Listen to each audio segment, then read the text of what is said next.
गहरी नींद में सोने वालों, अगर यूं ही गहरी नींद में सोते रहे ना तो कब्रिस्तान में सोने की जगह भी नहीं मिलेगी। जानते हो आप, जमीनें तुम्हारे बाप दादा की, जमीनें हमारे अजदाद की, कब्रिस्तान से लेकर मस्जिद मदरसे तक, लेकिन ये हमारी गफलत का ही नतीजा है। मालिक हमारे बाप दादा, हमारे अजदाद ने वक्फ की थी कब्रिस्तान के लिए, मस्जिद के लिए, मदरसे के लिए, लेकिन मालिक दूसरे बनने की कोशिश कर रहे हैं। लेकिन मुसलमान सोचता रहे यार क्या, मुझे क्या, मेरे घर का मामला थोड़ी है। अच्छा, सोते रहो। अगर ये चीज हुई ना तो कब्रिस्तान भी नहीं मिलेंगे, दफन होने के लिए जगह भी कम पड़ जाएगी, जगह भी नहीं मिलेगी। मेरा कहने का मतलब है कि हमें संवैधानिक अधिकार हासिल है, कॉन्स्टिट्यूशन ऑफ इंडिया ने हमें राइट दिया है।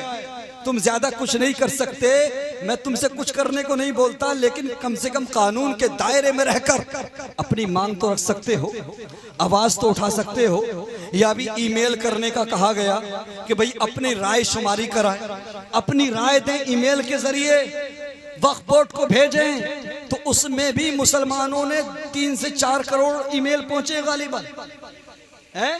लेकिन तादाद कितनी है मुझे बताओ? तकरीबन 20 करोड़ मुसलमान हैं और ईमेल पहुंचे 3 से 4 करोड़। फिर मुसलमान कहता है यार हमारे साथ जुल्म हो रहा है, हमारे साथ ज्यादती हो रही है। अरे यार मुसलमानों, तुमने आज हालात ऐसे बना लिए, तुम्हें ना अपने मुस्तकबिल की परवाह है, ना हाल की परवाह है, कोई मतलब नहीं, ना अपनी आने वाले नस्लों की मुस्तकबिल की परवाह है। मुसलमानों, मैं आपसे ये कहता हूं, वक्त बुरे से बुरा आने वाला है। अपने बच्चों को पढ़ाओ, तालीम हासिल कराओ, 2 रोटी की जगह 1 रोटी खाओ, 2 वक्त की जगह 1 वक्त खाना खाओ।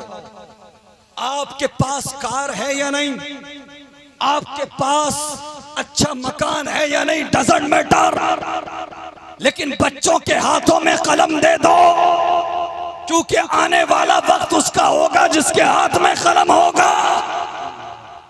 आज हमारे हालात बिल्कुल भी बदलने को तैयार नहीं, हमारा मतलब ही नहीं पढ़ाई लिखाई से। ऐसा ही है, मुसलमानों के यहाँ जो लिटरेचर रेट है ना बहुत कम है, मतलब ही नहीं। हाई स्कूल बड़ी मुश्किल से कराते हैं, हाफिज जी बड़ी मुश्किल से बनाते हैं, मौलवी बनने तक, आलिम बनने तक, या इंटरमीडिएट तक जाने तक, या बीएससी एमएससी करने तक बहुत बड़ी बात हो गई। इंटर तक जाते जाते सांस फूल जाती है, ऐसा है कि नहीं? हाँ, बस हो गया, मैट्रिक हो गया, इंटर हो गया, तू दुबई चला जा, तू अरब चला जा, तू दिल्ली चला जा, तू मुंबई चला जा। अरे मुसलमानों, ये बच्चे तुम्हारे चंद पैसे तो कमा सकते हैं, लेकिन आने वाली नस्लों को सुनहरा मुस्तकबिल नहीं दे सकते।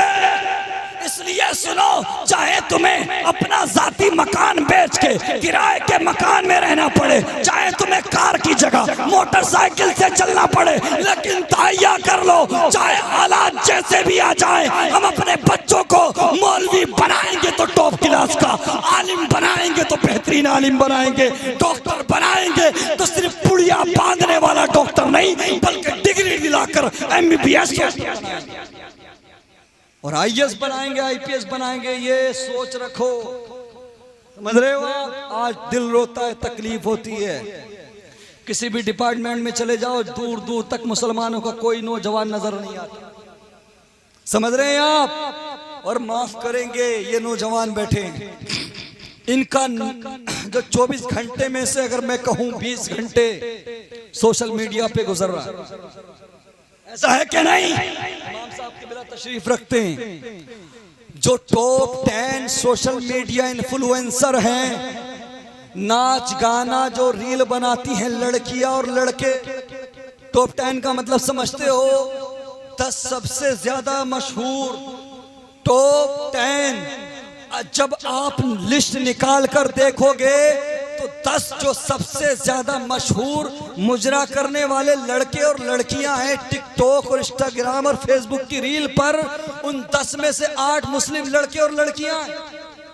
और आगे बढ़ता हूं, ये जितने भी मुजरा करने वाले लड़के और लड़कियां हैं, इनमें 80% मुसलमान लड़के और लड़कियां हैं।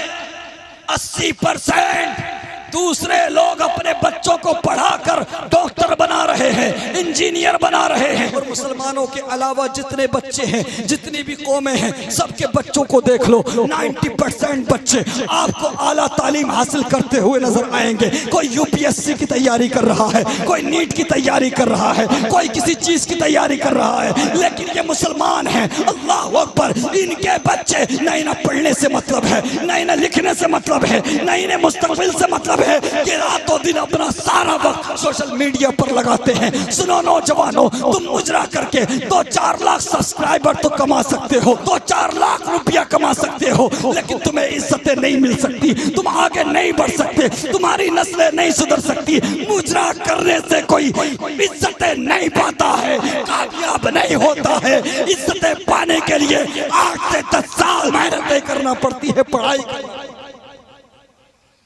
अल्लाह, आज हमें जरूरत है हम अपने बच्चों को पढ़ाएं, लेकिन ये बातें भी बड़ी अजीब लगती है हमारे लोगों को।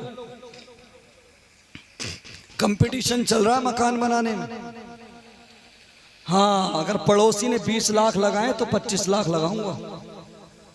कंपटीशन चल रहा है कार लेने में, तूने स्विफ्ट ली है तो मैं बोलेरो लूंगा, फलाने बोलेरो ली है तो मैं स्कॉर्पियो लूंगा। कंपटीशन करना है तो पढ़ाई में करो, मुकाबला करना है तो तालीमी लेवल पर करो, वरना याद रखे, जो कौम एजुकेशन से, तालीम से दूर हो जाया करती है, वो गूंगी और बहरी और लंगड़ी हो जाती है। उसे गुलाम भी बनाया जा सकता है, नौकर भी बनाया जा सकता है, जब चाहे उठाकर कैद किया जा सकता है। इसलिए गूंगे मत बनो, अपने बच्चों को लंगड़ा लूला मत बनाओ, बहरे मत बनाओ। मकान बनाने में, शादियां करने में, अब देखो शादियों में 10 लाख 20 लाख रुपया खर्च हो रहा है। ये इन चीजों में कंपटीशन मत करो, पढ़ाई करने में कंपटीशन करो, अपने बच्चों को पढ़ाने में कंपटीशन करो। मैं दावे के साथ कह सकता हूं, अपने बच्चों को 5 साल, अपने बच्चों को 5 साल हिफाजत के साथ, मोहब्बत के साथ, पूरी ताकत के साथ पैसा लगाकर पढ़ा दे। कसम खुदा की, जब 6ठा साल आएगा तो तेरी किस्मत भी बदली हुई नजर आएगी और तेरी कौम का मुस्तकबिल भी बदलता हुआ। अपने बच्चों को तालीम दिलाने की जरूरत है। बहरहाल ये जरूरी बातें मैंने आपके समक्ष रखी। मौका कोई भी हो, याद रखिए ये महफिलें इसलिए सजाई जाती हैं ताकि अपनी कौम को जरूरत से आगाह किया जा सके, हालात से आगाह किया जा सके।